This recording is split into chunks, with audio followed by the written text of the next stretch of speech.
Welcome back class. बेटा chapter number 12 electricity start कर रखा था हमने। प्रीवियस वीडियोज़ में हमने रिलेशनशिप देखा था रेजिस्टिविटी एंड रेजिस्टेंस का।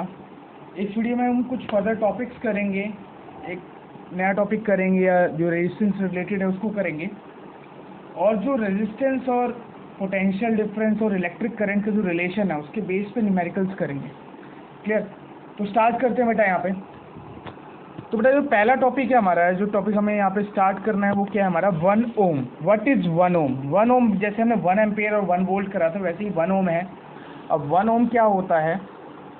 If potential difference across the two ends of a conductor is 1 volt, मतलब अगर कोई भी एक सर्किट है इसके अंदर जो पोटेंशियल डिफरेंस है वो क्या है, 1 वोल्ट है। क्लियर?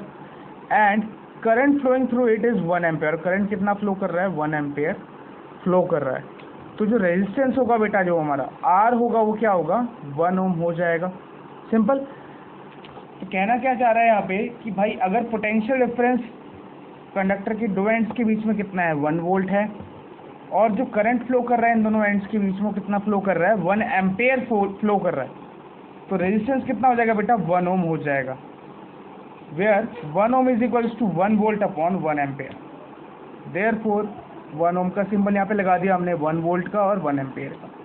तो 1 ohm is equals to 1 volt upon 1 ampere. Clear?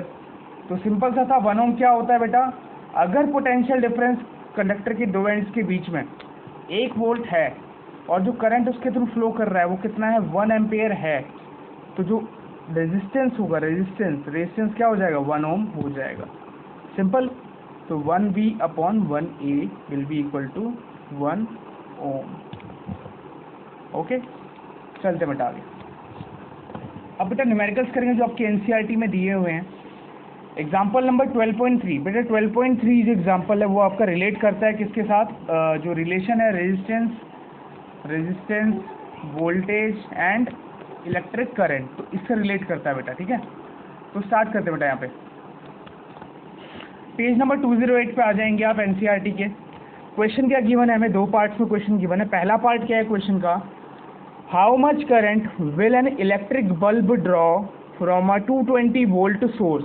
कह रहा है कितना इलेक्ट्रिक करंट एक इलेक्ट्रिक बल्ब ड्रॉ करेगा जिसमें वोल्टेज का सोर्स क्या है, 220 वोल्ट है। If the resistance of the bulb is 1200 ohm, resistance भी दे रखी है 1200 ओम। क्लियर? तो पहला पार्ट करते हैं पहले। वोल्टेज कितनी दी थी, potential difference 220 volt, resistance 1200 volt. अगर हम यहाँ पे I का फॉर्मूला निकालेंगे V अपॉन आर आ जाएगा, because V equal to I R, therefore I equal to V upon R. जो V की वैल्यू थी वो हमने यहाँ पे पुट कर दी 220 वोल्ट, और जो R की वैल्यू थी वो हमने यहाँ पे पुट कर दी, दैट इज 1200 ओम। सॉल्व करा, कट करके 11/60 आया। 11/60 को आप डिवाइड करेंगे तो कितना आ जाएगा बेटा, 0.18 एम्पेयर। तो यहाँ पे बेटा जो करंट आ गया वो कितना आ गया, 0.18 एम्पेयर आ गया। कब आया, जब पोटेंशियल डिफरेंस कितना था, 220 वोल्ट, और रेजिस्टेंस कितना था, 1200 ओम। क्लियर? अब सेकंड पार्ट में चलते हैं बेटा इसके।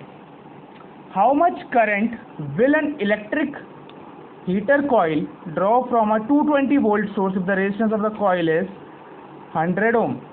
अब क्या कह रहा है, जो वोल्टेज का सोर्स है वो 220 वोल्ट है और जो रेजिस्टेंस है वो कितना है, 100 ओम है। तो अब बताओ करंट कितना है। तो सिंपल वही formula, I equal to V upon R, V की वैल्यू 220 अपॉन आर, R कितना 100 और वोल्टेज 220 थी, डिडक्ट किया 2.2 एम्पेयर आ गया। बेटा देखने वाली चीज़ क्या है इन दोनों केसेस में, फर्स्ट और सेकंड केस में देखने वाली चीज़ क्या है, बात करने वाली चीज़ क्या है यहाँ पे, कि बेटा जो पहला केस है इसको मैं एक बार यहाँ पे अलग से दिखा देता हूँ आपको। जो पहला केस था हमारा, पहले केस में जो वोल्टेज था 220 वोल्ट था, 220 वोल्ट, R कितना था, 1200 था। तो I कितना आया बेटा, I कितना आया, 0.18 आया, जो हमने पीछे सॉल्व करके देखा था। दूसरे केस में बेटा R क्या था, दूसरे केस में R क्या था, 100 था। बेटा डिफरेंस कितने का है, 1100 का डिफरेंस है, और दूसरे केस में I कितना आया, 2.2 आया। तो मैं क्या बताना चाह रहा हूँ बेटा, यहाँ पे जो पोटेंशियल डिफरेंस था पहले और दूसरे केस में क्या था, 220 वोल्ट ही था, लेकिन पहले केस में रेजिस्टेंस कितना था, 1200, तो करंट कितना आया, 0.18 आया। सेकंड केस में वोल्टेज कितनी थी, 220 वोल्ट ही थी, लेकिन रेजिस्टेंस 1200 ना रहकर घटकर कितनी हो गई थी, 100 हो गई थी। 100 होने पे जब रेजिस्टेंस कम हुई तो करंट क्या आया, ज़्यादा आया पिछले बार से। 0.18 कम है ना 2.2 से, 0.18 is less than 2.2 and 100 is less than 1200। Clear. Voltage दोनों में सेम थी, पोटेंशियल डिफरेंस क्या था, दोनों केसेस में सेम था, लेकिन पहले में क्या आई, रेजिस्टेंस 1200 आई, दूसरे केस में रेजिस्टेंस कितनी आई, 100 आई। आई क्या आया, पहले केस में 0.18 आया, आई दूसरे केस में कितना आया, 2.2 आया। समझ रहे हो जो मैं कहना चाह रहा हूँ। तो बेटा जो आई था वो 0.18 आया और दूसरे केस में आई कितना आया, 2.2 आया।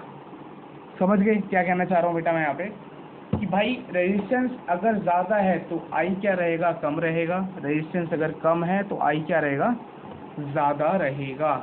Clear. So this means that I is inversely proportional to resistance of the conductor। I क्या है बेटा, inversely proportional है किसके, resistance of the conductor के।